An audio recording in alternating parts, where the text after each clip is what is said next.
Society for the visually হ্যান্ডিক্যাপডের পক্ষ থেকে আমি হেনা বসু। বইয়ের নাম লড়াই, এক দৃষ্টি প্রতিবন্ধী নারীর সংগ্রাম কাহিনী। লিখেছেন কেকা রায়।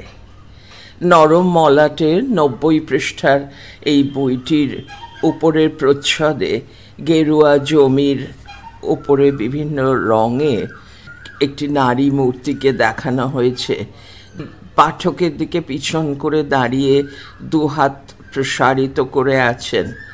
তার সামনে দিগন্ত বিস্তৃত জমি, তার উপরে সূর্যোদয় হচ্ছে। পিছনের প্রচ্ছদে লেখিকা পরিচিতি। লেখিকার একটি ছবি আছে পাসপোর্ট সাইজে। কেকা রায় জন্মগ্রহণ করেন বর্ধমানে 1972 সালের 12 জুন। পিতার নাম বিজয় কুমার রায়, মাতার নাম মীনা রায়।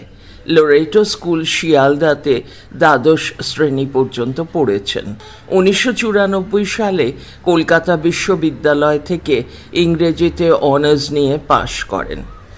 বেঙ্গালুরুর নেবল ইন্ডিয়া থেকেও তিনি কম্পিউটার কোর্সে প্রশিক্ষণ প্রাপ্তা।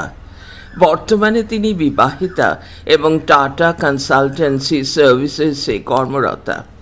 তিনি দৃষ্টিহীন হয়েও কখনো কোনো ব্লাইন্ড স্কুলে পড়াশোনা করেননি। তিনি সাধারণ স্কুলেই পড়াশোনা করেছেন এবং সমস্ত প্রতিকূলতাকে জয় করে আজ সমাজে প্রতিষ্ঠিত। পুস্তক পরিচিতি। বইয়ের প্রচ্ছদের উপরের একটি ছোট ছবি দেওয়া আছে। কেকা দৃষ্টি প্রতিবন্ধী হয়েও কোনো ব্লাইন্ড স্কুলে না পড়ে আর সবার মতো দ্বাদশ শ্রেণী পর্যন্ত লোরেটো শিয়ালদার স্কুলে পড়েছেন। কেকা তার বর্তমান স্বামী অরূপ চক্রবর্তীর পরামর্শে বেঙ্গালুরুর নেবল ইন্ডিয়াতে কম্পিউটার শিখে টাটা কনসালটেন্সি সার্ভিসেসে চাকরি পান। প্রথম বিবাহ বিচ্ছেদ, শয্যাশায়ী বাবা মা ও ঠাকুমার সেবা, কঠিন পরিস্থিতিতে একা সিদ্ধান্ত নেওয়া, কেরিয়ার জীবনের বিভিন্ন লড়াইকে জয় করে কেকা এখন স্বপ্ন দেখেন অনাথ শিশুদের এবং নিঃসঙ্গ প্রবীণ নাগরিকদের নিয়ে কাজ করার। এর নিচে একটি স্টিকার দেওয়া আছে, পাওয়ার পাবলিশার্স, দাম 250 টাকা। টাইটেল পেজের পিছনের পাতায় ইংরেজিতে লেখা, কপিরাইট কেকা রে 2024, published by author, all rights reserved by the author. No parts of this publication may be reproduced and stored in a retrieval system or transmitted in any form or by any means, electronic, mechanical, photocopying, recording, or otherwise, without the prior permission of the author. The views expressed in this book are entirely those of the author. The printer/publisher and distributors of this book are not in any way responsible for the views expressed by the author in this book. All disputes are subject to arbitration.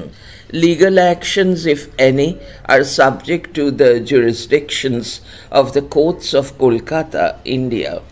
ISBN 978-81-964661-83. First published January 2024. Price ₹250. Cover design Sanjeevan Basu. Distributed by Power Publishers, Flipkart, Amazon, Kindle, Meesho. পরের পৃষ্ঠার মাঝখানে লেখা উৎসর্গ। আমার বাবা ও মা যাঁদের আশীর্বাদে আমি এই সুন্দর জীবন পেয়েছি, তাঁদের স্মৃতিতে আমি আমার এই বই উৎসর্গ করলাম। এর পরের পৃষ্ঠা সাদা। তারপরের পৃষ্ঠায় লেখা লেখিকার নিবেদন। আমি একজন দৃষ্টি প্রতিবন্ধী নারী। লড়াই রচনাটি আসলে আমারই জীবন কাহিনী। নানান প্রতিকূলতা, জীবনের উত্থান পতনের মধ্যে দিয়ে আমি বড় হয়েছি। আর এই বড় হওয়াতে আমার পরিবারের সকলের অবদান অনস্বীকার্য। প্রতিপদে বন্ধুরাও সাহায্যের হাত বাড়িয়ে দিয়েছে। পথ কখনোই মসৃণ ছিল না, কিন্তু আমি কখনো পিছপা হইনি। কোনো বাধা বিপত্তি আমার লড়াকু মনোভাবকে দমাতে পারেনি। যতই প্রতিকূল পরিস্থিতি হোক না কেন, আমি পালিয়ে যাইনি। আমি বুক ঠুকে তার মোকাবিলা করেছি।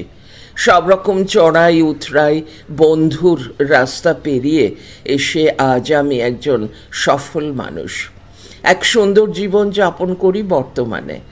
তাই আমার দৃঢ় বিশ্বাস, যার যতই প্রতিবন্ধকতা থাকুক, বাধা বিপত্তির সম্মুখীন হোক না কেন, নিজের ওপর যদি বিশ্বাস থাকে, তাহলে সে এইসব বাধা কাটিয়ে উঠে সুন্দর সফল জীবন পাবে। আমার এই সংগ্রাম কাহিনীর মাধ্যমে এই বার্তাই আমি সকলকে দিতে চাই যে যতই পথ দুর্গম হোক, কেউ ভেঙে পড়বেন না, কেউ আশা হারাবেন না। আত্মবিশ্বাসের সাথে এগিয়ে গেলে ঠিকই কোনো পথ খুঁজে পাবেন। আমি আশা রাখি আমার এই বই পড়ে সকলে উৎসাহিত হবেন, অনুপ্রাণিত হবেন।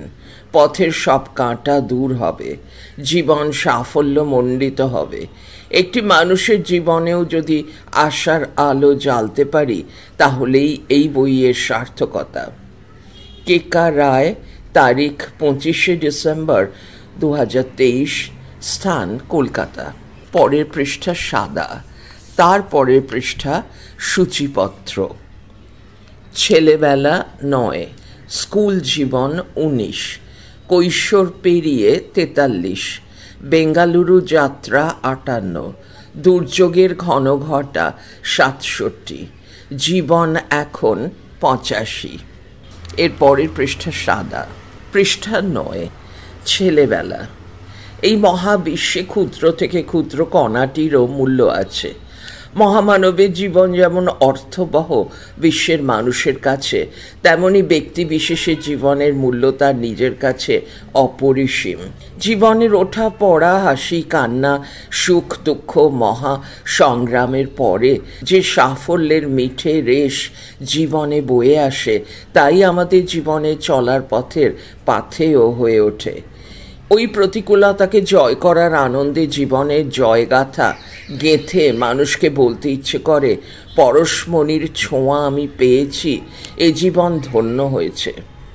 সেই আলোর বিচ্ছুরণ গায়ে মেখে তৃপ্ত এই মানব জীবনের কথা বলতে স্বাদ হয় এই নশ্বর জীবন কাহিনীকে অমৃত কুম্ভে ডুবিয়ে রেখে যেতে পরবর্তী প্রজন্মের জন্যে। সাধারণ মানুষও যেখানে অসাধারণত্বের শিলমোহর পায়। তেমনই এক জীবনগাথা শুরু হয় বর্ধমানে 1972 সালের 12 জুন সোমবার। তখন কাঠ ফাটা রোদে চারিদিক আম কাঁঠাল পাকার গন্ধ মম করছে বাতাসে। গ্রীষ্মের দাবদাহে মা বাবার আদরের মুনাইয়ের জন্ম যেন এক পশলা বৃষ্টির মতোই মধুর। মুনাইয়ের আগমনে বাড়িতে এক অভূতপূর্ব আনন্দের আবহ তৈরি হয়। ছোট্ট মুনাই হাত পা ছুঁড়ে খেলা করে, আর সেই দিকে স্নেহের চোখে তাকিয়ে বাবা কবিতা বলেন। ফুলো ফুলো হাত, বেঙ্গ বেঙ্গ পা, খুদে খুদে চুল, বসে মায়ের কোলে, মুনাই আমার দোলে। সেই মুনাইয়ের হাসি কান্নায় বাড়ি এখন মুখর, প্রাণ প্রাচুর্যে টৈটম্বুর। একদিন নতুন কিছু শিখলেই বাড়িতে আনন্দের হিল্লোল ওঠে। সকলে সরব তার এই নতুন কীর্তি নিয়ে। বাবা বাজার থেকে রং বেরঙের খেলনা আনেন মুনাইয়ের জন্য। ছটফটে মুনাই কেবল ফ্যাল ফ্যাল করে চেয়ে থাকে। পৃষ্ঠা 10, ঠিক যেন ঠাহর করতে পারে না। মায়ের কপালে চিন্তার ভাঁজ। মায়ের মন যে সহজেই চিন্তা গ্রাস করে।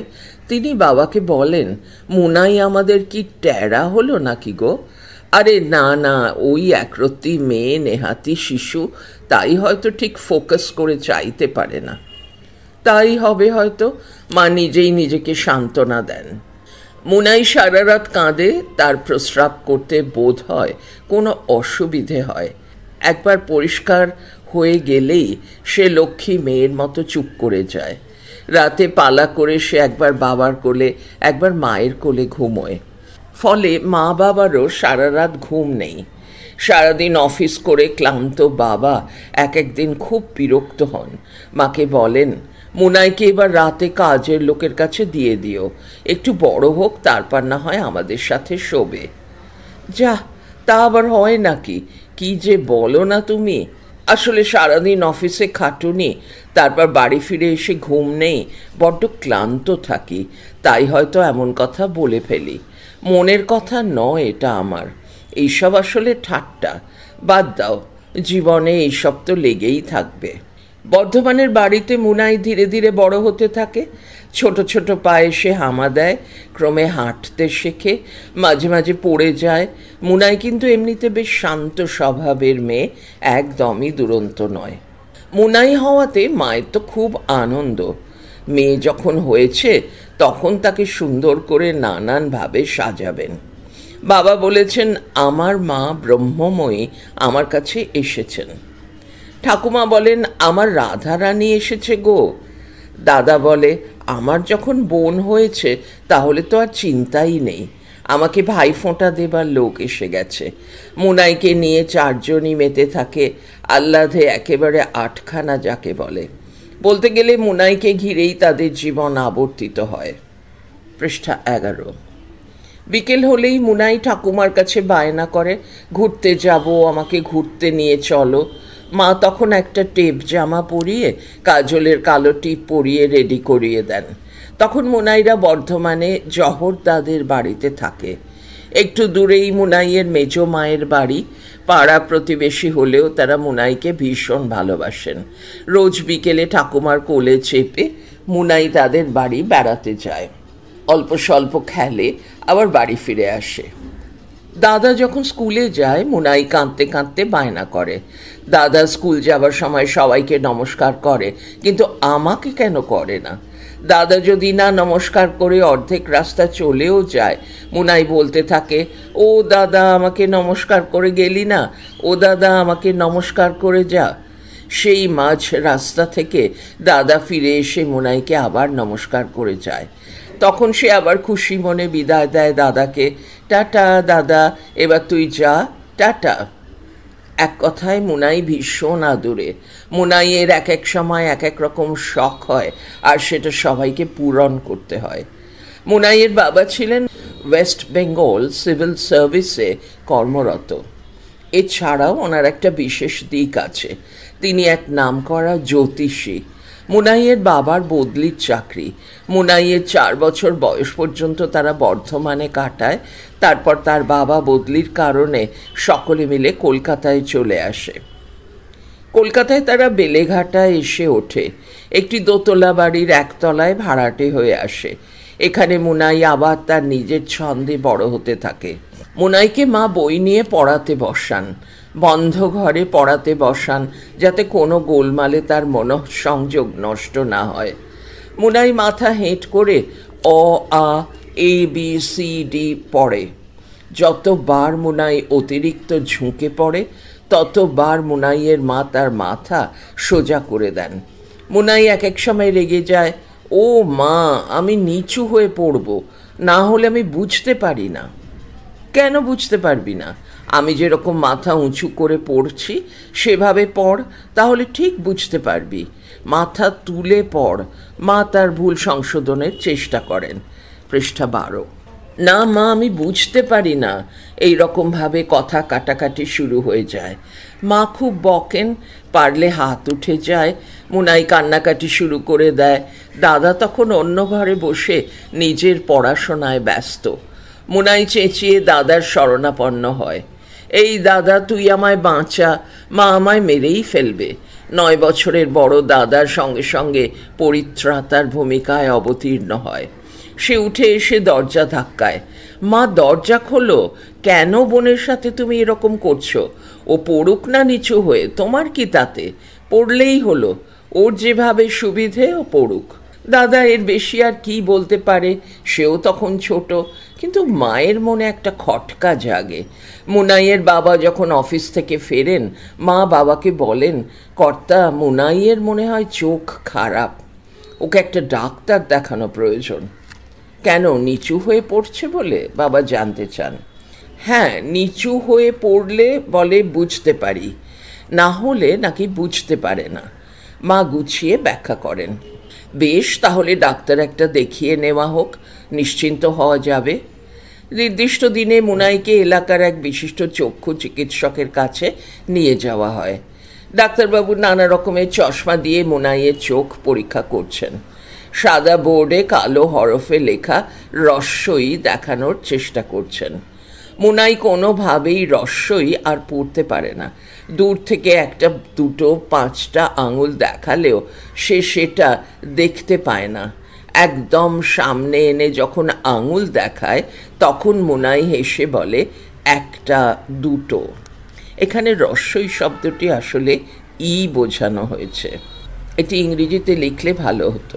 ডাক্তারবাবু তখন মুনাইয়ের বাবা মাকে বলেন, দেখেছেন আপনাদের মেয়ের চোখ কতটা খারাপ, এত কাছে এনে দেখালে তবেই সে বলতে পারছে।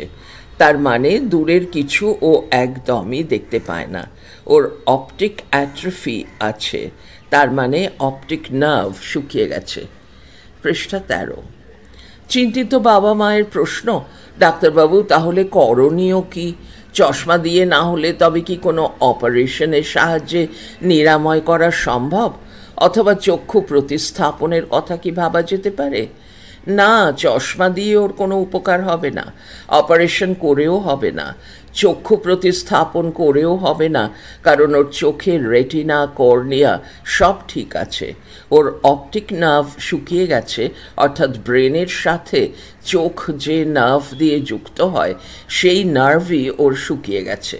গাছের গোড়াই শুকনো, শিকড়গুলো শুকিয়ে গেছে, ফলে ব্রেন সিগন্যাল দিচ্ছে না বলে ওর চোখটা দেখতে পাচ্ছে না। আমি কি বোঝাতে পারলাম আপনাদের? মা বাবাকে ডাক্তারবাবু জিজ্ঞাসা করেন। হ্যাঁ ডাক্তারবাবু, বুঝলাম, কিন্তু কি হবে?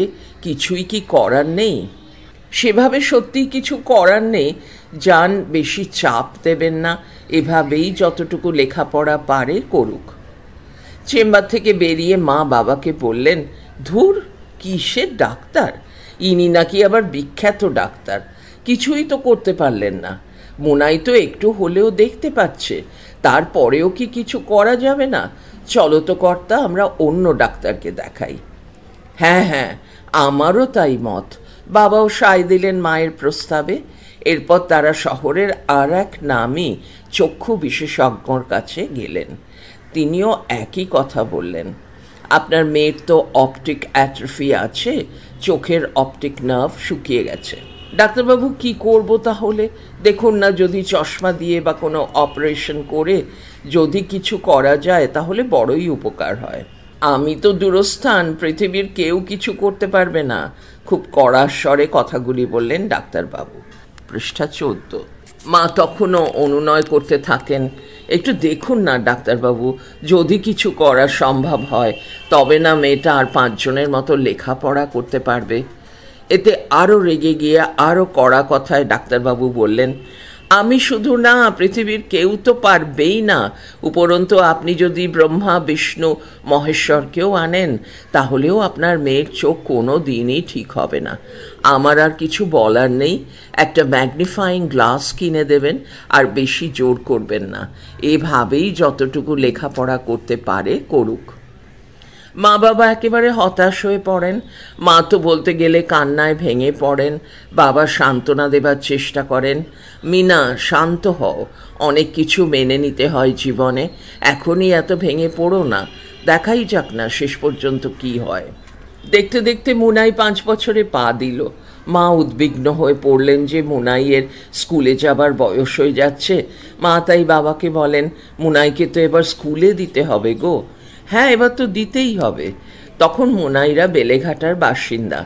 বাড়ির কাছেই একটা ছোট্ট স্কুল ছিল, নাম মডার্ন স্কুল, নার্সারি থেকে 4র্থ শ্রেণী পর্যন্ত। মুনাইকে নার্সারিতে ভর্তি করে দেওয়া হলো, কিন্তু স্কুলে যাবার নাম করলেই মুনাই কান্নাকাটি জুড়ে দেয়। স্কুলে যেতে তার খুব ভয়। স্কুল যাবার আগে তাকে ভাত খাইয়ে দেওয়া হয় যেই, অমনি সে হড় হড় করে বমি করে দেয়। আবার মা ভালো করে পরিষ্কার করে চোখ মুখ ধুইয়ে সাজিয়ে গুছিয়ে মুনাইকে স্কুলে পাঠাতেন। বাবা খুব রেগে যেতেন, মাকে বলতেন, কেন জোর জবরদস্তি করে মেয়েকে স্কুলে পাঠাচ্ছ? রোজ বমি করে দেয়, আমার আর ভালো লাগে না, প্রতিদিনের এই এক ঝামেলা হয়েছে। মা বলেন, সে কি, মেয়ে কি স্কুলে যাবে না? আর 5 জনের মতো লেখাপড়া শিখবে না? ও বাচ্চারা ওরকম একটু আধটু করেই থাকে, ওর ভয় তো কাটাতে হবে আমাদের। ও স্কুল যেতে ভয় পায়, তাই ওরকম করে। ছাড়ো তো, এই নিয়ে এত ভেবো না। চলো আজকে না হয় আমি স্কুলে দিয়ে আসছি। পৃষ্ঠা 15। বাড়ির খুব কাছে স্কুল। কখনো মা দিয়ে আসেন, কখনো দাদা দিয়ে আসে। বাবার তো অফিস থাকে, তাই খুব একটা দিয়ে আসতে পারেন না। মুনাইকে বেশিরভাগ সময় দাদা বা মা দিয়ে আসে। মুনাই স্কুলে যায়, স্কুলে গিয়ে প্রার্থনা লাইনে দাঁড়ায়, কিন্তু প্রায়ই বাবাকে নালিশ করে, বাবা আমি স্কুলে যাব না। যতই লাইনে সোজা করে দাঁড়াই, তবুও মিসরা বলবে ব্যাঁকা লাইন, ব্যাঁকা লাইন। আমি তো দেখি বাবা, আমি লাইনে তো সোজাই দাঁড়িয়ে আছি, লাইন তো সোজাই থাকে, তাও কেন ওরকম বলেন? বাবা বেশ কৌতুক বোধ করেন, হেসে বলেন, না রে মা, তুই বুঝতে পারিস না, ওটা মেক এ লাইন বলেন, বেঁকা লাইন বলেন না। মুনাই খুব অবাক হয়ে যায়, কিন্তু ভুলটাও ধরতে পারে। তাই তো, তাই তো। একটু একটু ইংরেজি তো শিখছে মুনাই, এবার ঠিকঠাক বুঝতে পেরেছে। ধীরে ধীরে মুনাই স্কুল জীবনের সাথে নিজেকে মানিয়ে নেয়। লাল নীল টিফিন বাক্স, জলের বোতল আর একটা ছোট সুটকেস নিয়ে মুনাই স্কুলে যায়। স্কুলের অনেক কিছু তার ভয়ের উদ্রেক করলেও একটা আকর্ষণের জায়গা তার ছিল, সেটা হলো তাদের হেডমিস্ট্রেস বা বড় দিদিমণির ঘর।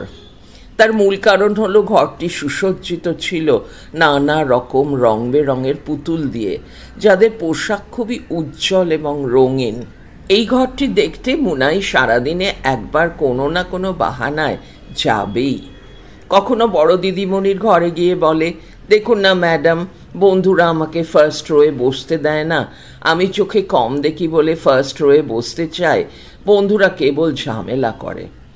আবার কখনো অন্য অছিলায় বড় দিদিমণির কাছে নালিশ জানায়, দেখুন না ম্যাডাম, মিসরা খালি আমাকে বকে, আমি চোখে কম দেখতে পাই বলে ফার্স্ট রোয়ে বসতে চাই, কিন্তু মিসরাও বলে তুমি অন্য রোয়ে বসো। আসলে এসবই উপলক্ষ মাত্র।